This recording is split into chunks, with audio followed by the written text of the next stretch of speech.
Hi Peaches, it's Shaaba. Welcome back to my channel and thank you for clicking on another video. I have the wonderful Jamie with us back again. Guess who's back again. He'll It's be me. back a lot for the wedding content. That Yeah. didn't mean to rhyme, but I'm glad it did. Well done. It's true. We're going to do a couple reacts to our wedding photos when they come through. We're excited to share that with you.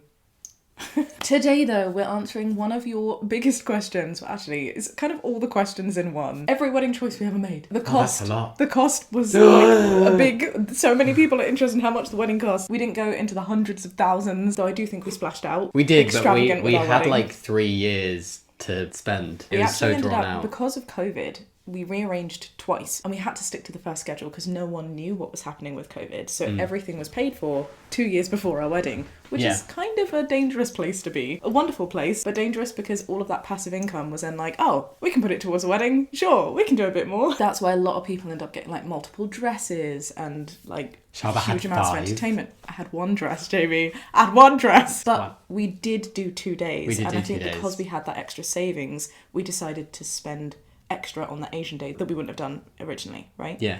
So we wouldn't have done if we hadn't got scammed. Hence the splashed out. These guys don't know about the scam story. That's a story time for another day. Oh, okay, that's not for this video. No.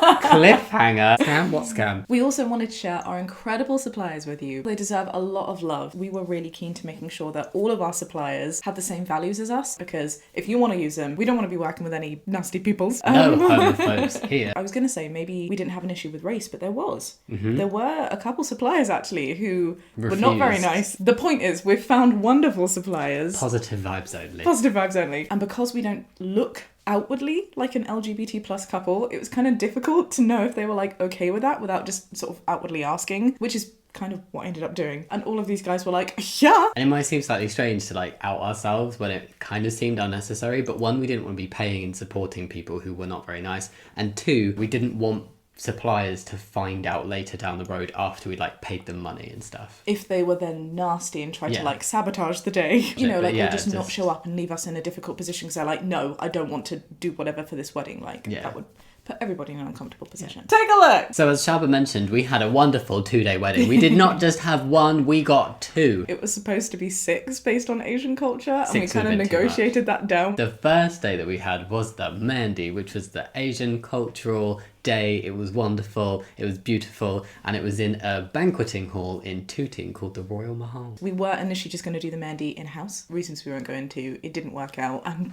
because of the scam. It also didn't work out. We were like, you know what, F it. We deserve to have a good Mehndi. We've saved up these past couple years. As an Asian venue as well, there is a lot of hate between the brown people I know and my bi identity. I just wanted to make sure that they were Bi-dentity. okay with it. So I was just like, look, we're LGBT plus. Is that okay? They're going to be same gender couples. And they were like, yeah, love is love. And I was like, woo! That is another important thing to mention. We have so many LGBT plus friends who are very outwardly LGBT plus as well. And We wanted everyone you to know, feel comfortable. that was important. So the Mehndi is sort of like a family-friendly stag hen do in like cultural terms, and typically like they're 2 events. The women are segregated and the men are segregated, and the women put Mehndi because henna adorns and life takes on a new colour. But we didn't like the whole segregation thing. That's why I made a face. I was like, we didn't like that. Of course we're going to do it together. The Mehndi starts with us sitting on these gorgeous thrones, or a swing, typically a swing. Then our special loved ones from each side come down holding dala trays, which are these gorgeous ornate trays, dressed up all pretty with gifts on. Then we all eat so much food, and it was glorious food. They just kept bringing more and more out. So much food. We had some little Indian dole drummers, which did some fusion music. They were like doing Indian dole beats to Western tracks, which was just such cool fusion. And people fed us Indian sweets. To start married life sweet, that was way I more only difficult than it needed sounded. One. We did try and cut the sweets really small, but oh my goodness, I felt so ill after eating so many sweets. There Too were a many few of our guests people wanted that to. shoved like 4 on one stick. And then we had a gorgeous Yasmin did henna on our guests, and it was Mm-hmm. so cool to see all of our non-Asian guests experience wearing Asian clothes for the first time, if it's something that they didn't do. So, costs. Money. The way that Asian venues typically work are on these all-inclusive packages, and it's really difficult to provide cost to help you because it really varies depending on how many people you have and the choices that you make. I think we went kind of middle of the road. Yeah. You could probably start for us like as low as about 3k and go up exponentially to like 10k, I'm sure, with different food options, with like very extravagant decor. We were definitely on the lower to lower mid end of that. We went for like nice decor, but we kept it quite simple. We didn't have another DJ. My sisters created a cool playlist on their phone. It was relatively small for an Asian event. Meant it cost a bit less as well, but it was... We had under 100 guests. It was lovely. On both days. It was a very wonderful day. It was beautiful. I really enjoyed it. For my bridal henna, shout out, because she's absolutely incredible. Yasmin does it for fairs, she does it for brides, and it was a couple hundred for her. Beautiful services. I guess the dalla trays, we had to pay for those. Those came out at 50 quid, not very much. Yeah, they were just a few pounds each. Yeah, I went to Southall for those. And what I really love about the dalla trays is that we can keep them. If our children want to marry, they can use them. If my siblings want to do it, they can use them. So, like, that's cute. And the drummers? So we use Drummers Delight, which are a gorgeous, very, very talented group. Again, the cost really depends on how many people you want. If you wanted to have like 20 drummers, the cost would be very different. Mm-hmm. We had 2 because it was an intimate venue. It would have been very loud. It was amazing, but if there was like 5 or 6... 2 was very loud. Could you imagine if there was more? 20. They toured the world. We're very lucky to have gotten them in between their glorious adventures in, I think it was Italy and LA. They like squeezed us in just in between, and that was about £500. Great price to pay for good entertainment. Worth it. One of the best memories. Jamie Jellyman, it was a vibe. I guess this isn't included in the budget, but also you had to provide the envelopes. I had to pay Shaaba's sisters so I could sit in my seat next to Shaaba. It's a cute little quirky tradition where I'm sitting at the front and I have my bridesmaids, my bridal squad, guarding the seat, essentially. Jamie was informed in advance he had to provide them with some money for them to give up their seat. Yeah, I gave them all a £1 coin, and then I gave them an envelope with an IOU for another £1 coin, and then I gave them the actual envelopes with money. Alex said that my acting was so good that he genuinely thought that I hadn't prepared anything else. Because Jamie was like, oh, do I was like, oh no, where is the other envelope? I do not have them. You did so good. And I have to say, to shout out to Jamie's confidence, it's nothing to do with cost, but like when you were coming down, Jamie was like properly doing little Bhangra moves. Was I didn't even know. I thought I was just clapping. So sweet. So now we move on to the main wedding day, which is where like the bulk of the big it was day. the wedding day. The white like, dress, the Western wedding day. The flowers. We got married at Parklands, Quendon Hall, which is a gorgeous estate manor. I was going to call it little. It's not little. It's big. It's on a deer park, and there's white deer, and you see the deer, and they're really cute, and there's horses. There's brown deer and there's white deer. That is why we booked this venue. Because we were like, oh, it's a sign. It's us in deer form. No, it was also just a lovely venue. We wanted somewhere gorgeous. that had that mixture of like traditional and modern, but was quite flexible with us bringing in our own traditions and what we wanted with the wedding. Totally. They'd catered Asian weddings before. Yes. They had they were good with like the mix. And also we were looking at other venues and they were just ridiculously priced. Or just not as pretty. The pavilion in Parklands was so gorgeous. Yes. It had these like fairy lights and this little like tinted ceiling. So again, the prices really differ depending on the choices that you make. Wine can basically be included within the cost, or you can have like an additional £30 surcharge per bottle. If you have canapes, it's more expensive. Everything's in the food. Well, yeah, that's why typically with venues, you can go for a package where you get your food and the hire, or you can dry hire and you get your catering from outside. Dry hire is always more expensive because the venue makes its money on you buying the food from them. One of the dry hires of the other venue that we were looking at, which was Braxted, ended up being a higher cost than the all-inclusive we went with Parklands, which just blew my mind. Yeah. The other big thing that changes wedding venue prices is when you're getting married. You're on a Saturday, super high prices. We did a Sunday because we had the Saturday at the Mendi venue, so we wanted to not take up a work day. So we had like an in-between. It wasn't as cheap as a Monday to Thursday, but it wasn't quite Saturday prices. Yes. We also got married in September, which sneakily is part of the summer season. Yeah. We did have good weather, to be fair. We did have good weather. So if you were to get married in like autumn or spring, the prices go significantly lower. Yes. So top tips if you're wanting to save money. But then I think Christmas weddings go up again. I think the venue probably ranges from around like 12k, especially if you're going for like last minute deals, to as high as like in the 30s. And again, it really depends on your numbers. Again, we had a relatively, I think, hit like smaller end for like a Western wedding size. Yeah. But very small for Asian wedding. Yeah. So our costs again were kind of like lower end because we didn't have a huge definitely amount of lower people. End of that spectrum. So we went for a celebrant wedding. We did. Because it just worked for both of us. It was like my idea initially. I saw a promo video for India, the most beautiful celebrant. Wonderful celebrant that we went for. All links downstairs, by the way, in the little blog post downstairs in the description box. Absolutely amazing. We could just make the ceremony very personal. About us, it could be a bit longer, it was less formal, it was a bit more fun, there wanted was it laughter. to be chill. Exactly. Yeah. And we really wanted to do a hand fasting because it's a Scottish tradition. Yeah, and we couldn't do a hand fasting with the registry council, wedding. And they were like, no, it's 12 minutes. You just say what you need to say and you go. And that's totally fine if that's your vibe. But when Jamie found India and this I was like, this is what we're doing. The ceremony was the highlight of the wedding for us, and it's the thing that guests have mentioned most to us since. And a couple so people many actually people booked India, I think. So many people wanted to book her, and I think a couple actually have booked her for their weddings in the future. Would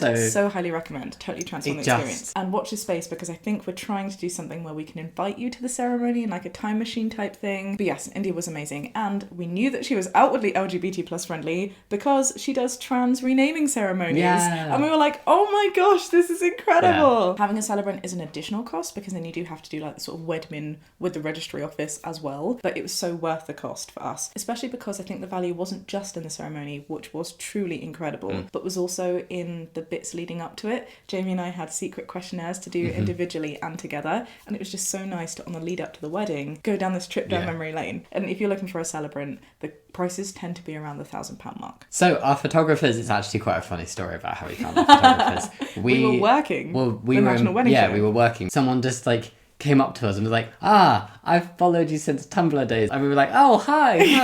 They left again. We came across a photography stand, and then the person that said hi earlier came over, and that was their photography stand, and they worked together. I run this. The names are Helen and Danny, photographers, Minnie and me. Minnie and me because Helen is tall and Danny is small. They are wonderful people. They now run individual businesses. So there's Minnie and me, and then there's Pinky Promise Photography. Yeah. So I would definitely recommend like checking them both out. They've given us some sneak peeks of the photos. We Which only have you 2. would have seen on Instagram. I'm so excited to get the rest. Photography ranges cost-wise from typically like the 1,000, I think it's like 1,500 mark for professional up to photography. Like 2.5 to 3 sometimes. It can push up there. And the big differences there is like, how long do you want them? So we went for the whole package. We figured investing in memories is like, apart from the ceremony, the most important part for us because it's the way that we get to relive the day and the experiences. And there's so much of the wedding that you don't see because you're always off doing XYZ. We had them the whole time, and we had 2 shooters because typically, and I don't know why this is, wedding photographies and journeys tend to just follow the bride. So we wanted to be very equal. Jamie was like, no, I want to be photographed. I want to be photographed too. And in the morning when I'm really nervous. You should be. I'd say our cost was like in the middle, and they're also just amazing on the day. Oh, I don't want to spoil good. it in case people want to go with them, but just like loads of little touches, super supportive, no spoilers. Above and beyond. In terms of making people feel comfortable, which is the most important thing, that's definitely where a lot of the value is for both Danny and Helen. They were great. Yeah.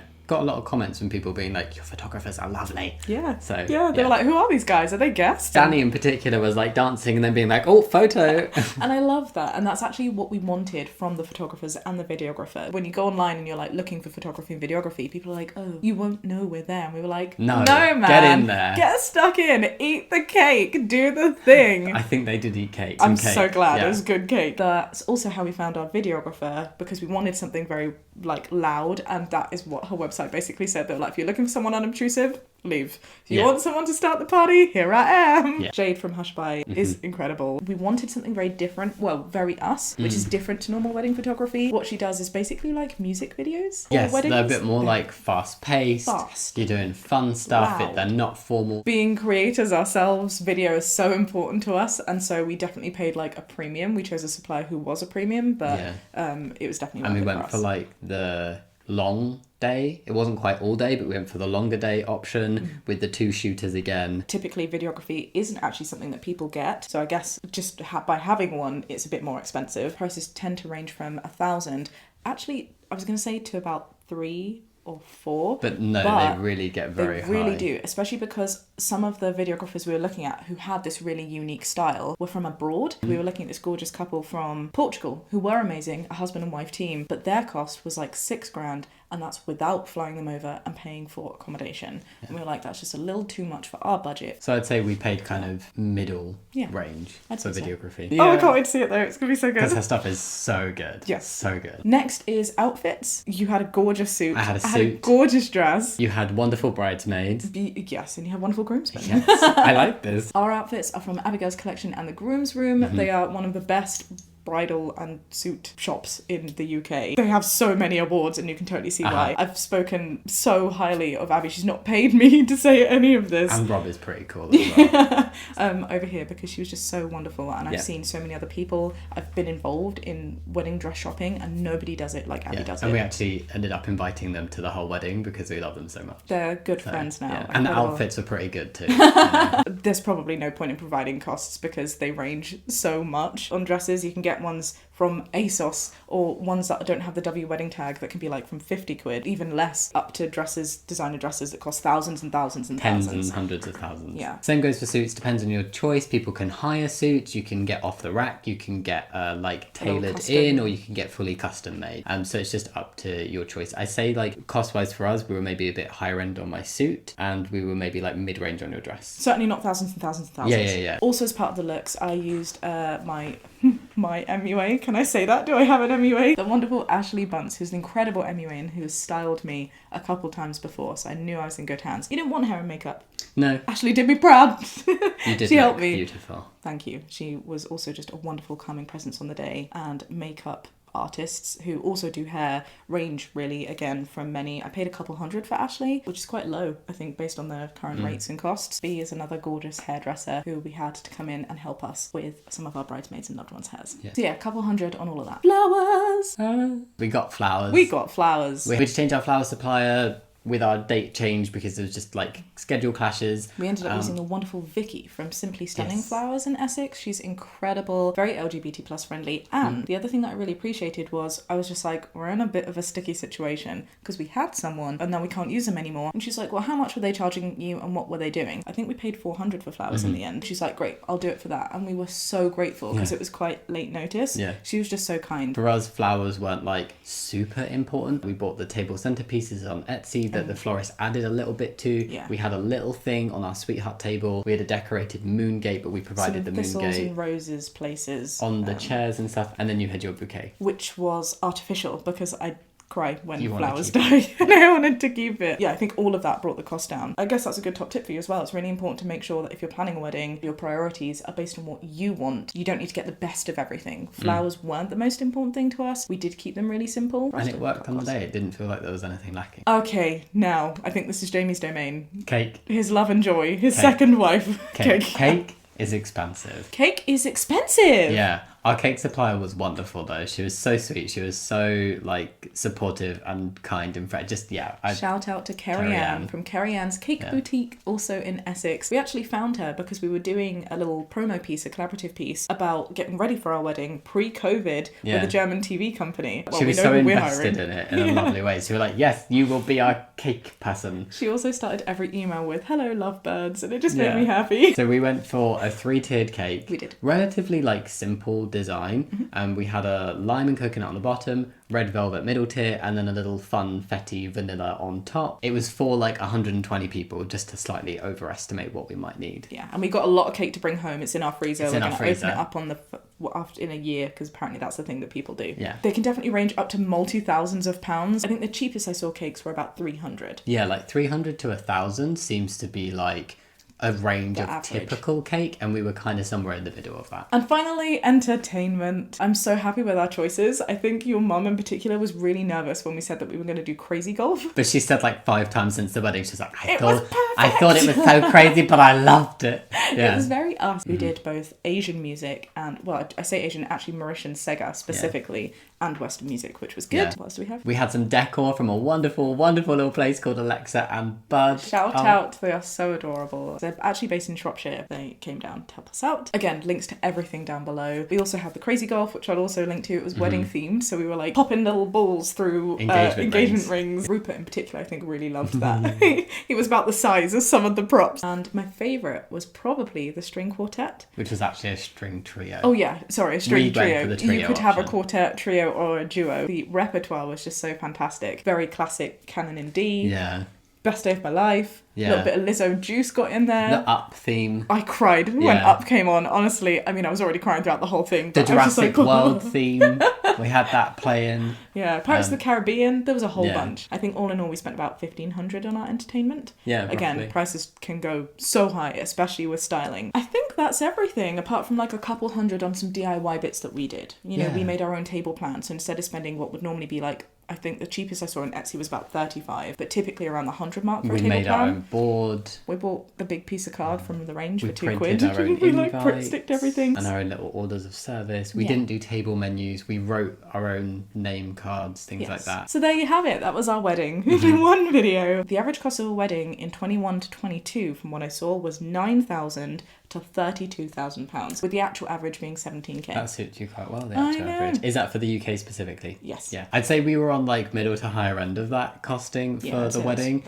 We probably absolutely aimed and started off being lower end of the average, or like just above the lower end of the average. Having those extra 2 years. COVID, the extra 2 years. Inflation prices for everything. Yeah. And just being able to save a bit more meant that we could spend a bit more on the wedding. Cost doesn't correlate with the enjoyment of the event. No, not at all. It's just about having your loved ones around. I will also say this wasn't the wedding we initially envisaged. I just wanted a field, a Wedfest type vibe, but that actually ended up working out significantly more expensive. It's a lot of money. To rent the land that you do it on, the marquees, like the gorgeous TVs. You need toilets for people, portaloos, heating. But ultimately, you just do whatever works for you. Thank you for joining us, my loves. Be kind and have a great day. Bye. Bye.